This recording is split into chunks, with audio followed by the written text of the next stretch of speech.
नमस्कार, VN news देख रहे हैं आप। मैं हूं आपके साथ विपुल पांडे। आपको बता दें कि कांग्रेस की भारत जोड़ो यात्रा से बीजेपी में इस वक्त खलबली मची हुई है। अब आप सोच रहे होंगे कि ऐसा हम क्यों कह रहे हैं। तो जो ताजा बयान सामने आया है, इसे देखकर ऐसा लगता है कि मानो राहुल गांधी की भारत जोड़ो यात्रा से बीजेपी में खलबली मची है। पहले आप ये रिपोर्ट देखिए, उसके बाद आगे इसी मामले पर सीधा सवाल में आज चर्चा। कांग्रेस पार्टी से आप कहते हैं आप यात्रा कर रहे हैं भारत को जोड़ने की। अरे अगर कन्याकुमारी से चले तो कम से कम इतनी निर्लज्जता तो ना दिखाते, स्वामी विवेकानंद जी को प्रणाम कर कर तो बताते, लेकिन वो भी राहुल गांधी को स्वीकार नहीं। आज मैं पूछना चाहती हूं कांग्रेस पार्टी से, आप कहते हैं आप यात्रा कर रहे हैं भारत को जोड़ने की। अरे अगर कन्याकुमारी से चले तो कम से कम इतनी निर्लज्जता तो ना दिखाते, स्वामी विवेकानंद जी को प्रणाम कर कर तो बताते, लेकिन वो भी राहुल गांधी को स्वीकार नहीं। तो देखा आपने कि किस तरीके से, आपको बता दें कि स्मृति ईरानी का ये बयान सामने आया है और स्मृति ईरानी जो है साफ तौर पर कह रही हैं कि राहुल गांधी जो है स्वामी विवेकानंद जी का क्यों मतलब वहां पे नहीं गए, स्वामी विवेकानंद जी के पास क्यों नहीं गए, भारत जोड़ो यात्रा कर रहे थे। तो बड़ा सवाल ये उठ रहा है कि लगातार कांग्रेस ये कह रही है कि बीजेपी के जो दिग्गज नेता है उनके अंदर खलबली मची हुई है। इसी को बातचीत करने के लिए हमारे साथ बीजेपी से जो है गोलू दादा जुड़े हुए हैं और वहीं आपको बता दें कि कांग्रेस से आदित्य पासवान जी हैं। बहुत बहुत स्वागत है आप दोनों का। जी बहुत धन्यवाद आपका। आदित्य जी, सबसे पहला मेरा सवाल है कि लगातार जो है बीजेपी आरोप लगा रही है और जो आप लोगों ने ये वीडियो शेयर किया है, इससे कहीं ना कहीं बीजेपी में एक बार फिर से खलबली मची है। तो सबसे पहले आपकी इस पे प्रतिक्रिया चाहेंगे। देखिए, ये बड़ा हास्यास्पद है और भारतीय जनता पार्टी के पेट में जब से ये भारत जोड़ो यात्रा शुरू की है श्री राहुल गांधी जी ने और कांग्रेस ने, तो इनके पेट में दर्द हो रहा है, क्योंकि आज सच्चाई लोगों के सामने राहुल जी लाने का काम कर रहे हैं। और स्मृति जी अभी कह रही है कि निर्लजता वाली बात, तो मेरा ये कहना है कि स्मृति ईरानी जी को ये पहले देख लेना चाहिए था, पता कर लेना चाहिए था, इनको अपने ज्ञान को थोड़ा बढ़ाना चाहिए था कि राहुल गांधी जी वहां पे गए हैं या नहीं गए, तो ये इतनी निर्लजता से झूठ नहीं बोलती। और आज भारत में जो हो रहा है, आप देखिए, जैसे स्मृति ईरानी जी ने आज ये कहा कि स्वामी विवेकानंद जी के पास राहुल गांधी जी को जाना चाहिए था, तो हमने ऑफिशियल ये आया है कि राहुल जी वहां गए थे। दूसरी बात, इनका सवाल रहता है कंटेनर पे, इनका सवाल है राहुल जी क्या पहनते हैं, इनका सवाल देश में जो प्रॉब्लम नहीं रहता है। इनका इनका इनका इनका सवाल जो है, ये देश में जिस पूरा देश भारत जिस मुसीबत से आज गुजर रहा है, महंगाई के बारे में ये चर्चा नहीं करते हैं। ये चर्चा नहीं करते हैं कि बेरोजगारी कैसे दूर हो। ये चर्चा करेंगे कि राहुल जी कंटेनर में रह रहे हैं। उस कंटेनर में क्या है, आप कभी जाके देखा है आपने? मैं अभी 2 दिन वहां रह के आया, आप चलिए मेरे साथ। और भाजपा के जिनको भी चलना है, मेरे मित्र जो भी यहाँ पे हैं या जो भी जाना चाहते हैं, चलें और देखें वहां पे कि क्या है, वहां पे कौन से लग्जरी का सामान वहां पड़ा हुआ है। ये दोषारोपण और झूठ बोलना, लोगों के बीच में झूठ फैलाना, यही भारतीय जनता पार्टी का काम है। तेज तेज बोलो, झूठ बोलो, ताकि लोगों को लगे कि बार बार बोलने वाला सच बोल रहा है। तो लोग ये समझ रहे हैं कि भारतीय जनता पार्टी क्या कर रही है। आज देश में जो तनाव का माहौल इन्होंने पैदा कर दिया, देखिए क्या है ना कि धर्म और राष्ट्रवाद जो है एक बड़ा भावनात्मक ऐसा मुद्दा है कि जो हम हर भारतीय से जुड़ा हुआ है। हमारे लिए धर्म एक बहुत ही इंपॉर्टेंट चीज है, राष्ट्रवाद एक बहुत इंपॉर्टेंट चीज है।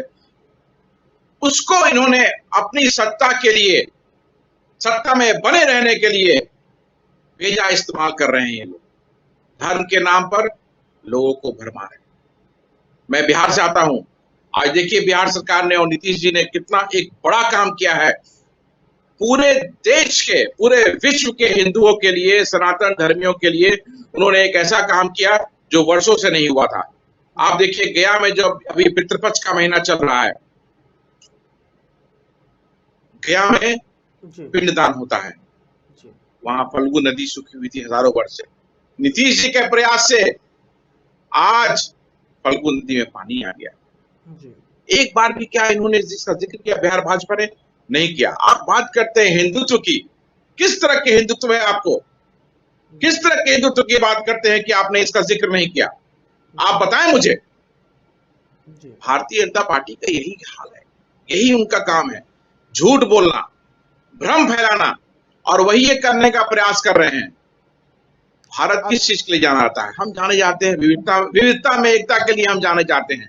अलग अलग क्षेत्र, अलग अलग भाषा, उसको जब जोड़ते हैं, जब एक देश की बात आती है तो हम एकता की बात करते हैं। विविधता में एकता इसलिए भारत में जाना जाता है, और इसी को कॉम्प्रोमाइज किया इन्होंने, इसी को तोड़ने का काम किया उन्होंने, तनाव फैला करके, धर्म के नाम पर, राष्ट्रवाद, छद्म राष्ट्रवाद के नाम पर।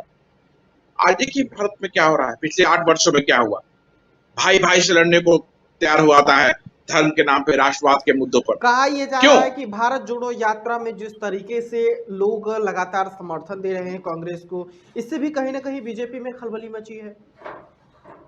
अभी तो शुरुआत है, अभी तो ये शुरुआत है, ये कन्याकुमारी से भी शुरुआत है। अभी देखिए जैसे जैसे काफिला बढ़ता जाएगा, कारवां बढ़ता जाएगा, लोग जुड़ते चले जाएंगे, और आप देखेंगे कि किस तरह से लोगों का सैलाब, हुजूम इस यात्रा को सपोर्ट करेगा। और यही एक कारण है, ये नहीं चाहते हैं ना, ये तो चाहते हैं सिर्फ सत्ता में बने रहना, देश का भला नहीं चाहते हैं। जी किसी तरह से भी सत्ता में बने रहना ही इनका मकसद है, और इसी मकसद के कारण ये फिर से भ्रम फैलाने का कोशिश कर रहे हैं। इसी वजह से लेकिन जो देखिए है हमारे साथ जो है बीजेपी के जो है इस वक्त जो नेता है, माफ कीजिएगा, गोलू दादा जो है वो हमसे नहीं जुड़ पाए हैं, किसी खामियों के टेक्निकल प्रॉब्लम की वजह से हमसे नहीं जुड़ पाए हैं, नहीं तो उनसे सवाल जरूर करते हैं। आपसे मेरा ये सवाल है कि लगातार जो है बीजेपी टारगेट कर रही है, कह रही है कि वो जिस कंटेनर में रह रहे हैं बहुत वीवीआईपी सुविधा है, प्लस उन जो मतलब उनके कपड़े तक पर लगातार टिप्पणी की जा रही है राहुल गांधी की। मतलब ये सब बेकार वाहियात की बातें हैं कि कपड़े पर टिप्पणी हो रही है। क्यों नहीं वो अपने प्रधानमंत्री जी से बात करते हैं कि जो 10 लाख का सूट उन्होंने पहना, जो चश्मा वो पहनते हैं लाखों का, जो घड़ी वो पहनते हैं लाखों का, क्यों नहीं इस पे चर्चा करते हैं वो, क्यों नहीं इस पे कमेंट करते हैं वो? राहुल जी पहन रहे हैं उस पर उनको प्रॉब्लम है, और अगर राहुल जी पहन भी रहे हैं तो उससे प्रॉब्लम क्या है भाई? बार बार वो लगातार पुराने सांसद हैं, वो अफोर्ड कर सकते हैं उस चीज को, इसमें क्या गलत है? अगर वो बर्बरी का टी शर्ट उन्होंने पहना तो गलत क्या किया उन्होंने? कहां से इसमें है कि आप अगर कपड़े से लोगों से कनेक्शन का कहां कनेक्शन है? आप मुझे बताएं, कोई कनेक्शन दिखता है आपको? ये सब लोगों को भ्रमाने की बात है, लोगों को कंफ्यूज करने की बात है। जो ये भारतीय जनता पार्टी पिछले 8 सालों में करती आ रही है, वही ये करने का प्रयास कर रही है, लेकिन अब इनका जो है ये सफल नहीं होगा। तो कहीं ना कहीं ये जो स्मृति ईरानी ने बयान दिया है, तो इससे कहीं ना कहीं भाजपा की किरकिरी हुई है। एक और सवाल आपसे ये है कि लगातार जो है बिहार में अब ईडी और सीबीआई की रेड लगातार जारी है। इससे पहले नहीं हुआ था, लेकिन जैसे ही सरकार बदली वैसे ही ईडी और सीबीआई की रेड लगातार जारी है। इस पर आपकी प्रतिक्रिया क्या होगी? ये चलता रहेगा, ये आगे भी होगा, ये हो रहा है और ये आगे भी होगा, क्योंकि देखिए सत्ता क्या है ना, इनके हाथ से सत्ता चली गई।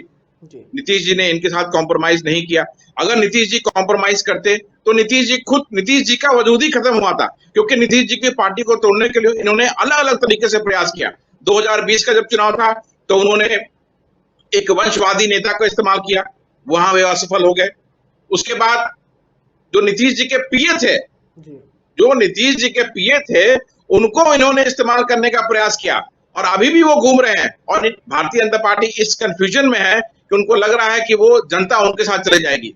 कौन जानता है रामचंद्र प्रसाद सिंह को नीतीश कुमार के अलावा कि अगर उनका हाथ नहीं होगा। रोकना चाहूंगा आदित्य जी, इसके पहले भी एक जो है मामला बहुत तेजी से वायरल हुआ था। राहुल गांधी के एक बयान को जो है मतलब आटा को लीटर में उन्होंने बताया था, इसको भी लेकर जो है उस छोटी सी क्लिप को काफी तेजी से वायरल किया गया था। ये देखिए, ये स्लिप ऑफ टंग है, किसी से भी हो सकता है। तो आप भारतीय जनता पार्टी के मेरे मित्र अगर इसको सुन रहे हैं या सुनेंगे तो मैं उनसे जवाब चाहूंगा कि जो माननीय प्रधानमंत्री जी ने कहा था बेटी बचाओ बेटी पढ़ाओ, उस पर क्या बोलेंगे? जो गृह मंत्री जी ने कहा था 12वीं के बाद इंटर वाले बात, उसमें क्या बोलेंगे? और भी माननीय प्रधानमंत्री जी और गृह मंत्री जी ने ऐसा कुछ कहा है जो मैं इस चैनल पे मैं ऑफिशियली नहीं बोल सकता हूं, जो बोलना सही नहीं होगा। तो उस पर क्या बोलेंगे वो लोग? उस पर क्यों चर्चा नहीं करते हैं? आज आईटी सेल इनका तुरंत एक्टिव होता है और मॉर्फ क्लिप को काट काट के दिखाना शुरू कर देता है। क्यों? राहुल जी ने तो उसको तुरंत रेक्टिफाई कर लिया था, मतलब विद इन सेकंड्स भी नहीं लगे उसमें। लेकिन इनका काम, जैसे मैंने कहा, बताया कि भारत जोड़ो यात्रा मतलब कहाँ से अभी शुरुआत हुई है, अभी कितने मतलब कहाँ तक पहुंचेगी और इसका उद्देश्य क्या है हमारे? देखिए, आज कन्याकुमारी शुरू की है हम लोग, और कश्मीर तक चलेंगे। 3,500 किलोमीटर की यात्रा है ये, और जिस तरह से रिस्पांस मिल रहा है लोगों का, जिस तरह से प्यार मिल रहा है लोगों का, जिस तरह से साथ मिल रहा है लोगों का, आप देखेंगे जैसे जैसे भारत जोड़ो यात्रा आगे बढ़ती जाएगी, वैसे वैसे ये प्रेम, लोगों का विश्वास, लोगों का प्यार बढ़ता जाएगा। और आप, मुझे बोलने की आवश्यकता नहीं है, आप आने वाले दिनों में देखेंगे कि कितना मैसिव सपोर्ट कांग्रेस को मिलने जा रहा है। राहुल जी जो ये काम कर रहे हैं, ये एक बहुत ही बड़ा अच्छा काम कर रहे हैं। जी, चलिए आदित्य जी, आपने अपना कीमती वक्त दिया, इसके लिए बहुत बहुत शुक्रिया आपका। तो ये थे हमारे साथ, आपको बता दें कि आदित्य पासवान जो कि कांग्रेस की प्रवक्ता है, उन्होंने साफ तौर पर यह बताया है कि किस तरीके से जो है बीजेपी लगातार, बीजेपी की आईटी सेल जो है वो लगातार कांग्रेस को टारगेट कर रही है। और जिस तरीके से स्मृति ईरानी ने यह बयान दिया है वो इस वक्त काफी चर्चा का विषय बना हुआ है कि बिना सोचे समझे, बिना देखे इस तरीके से उन्होंने बयान दिया, जो कि एक गलत बयानबाजी थी। फिर मिलेंगे ऐसे तमाम खबरों के साथ, देखते रहिए वीएन न्यूज़। दीजिए इजाजत, नमस्कार।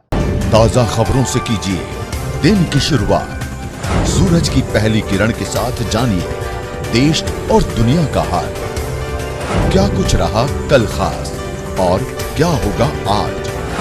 दिन की प्रमुख खबरों को आप तक पहुंचाएगा शुभ प्रभात।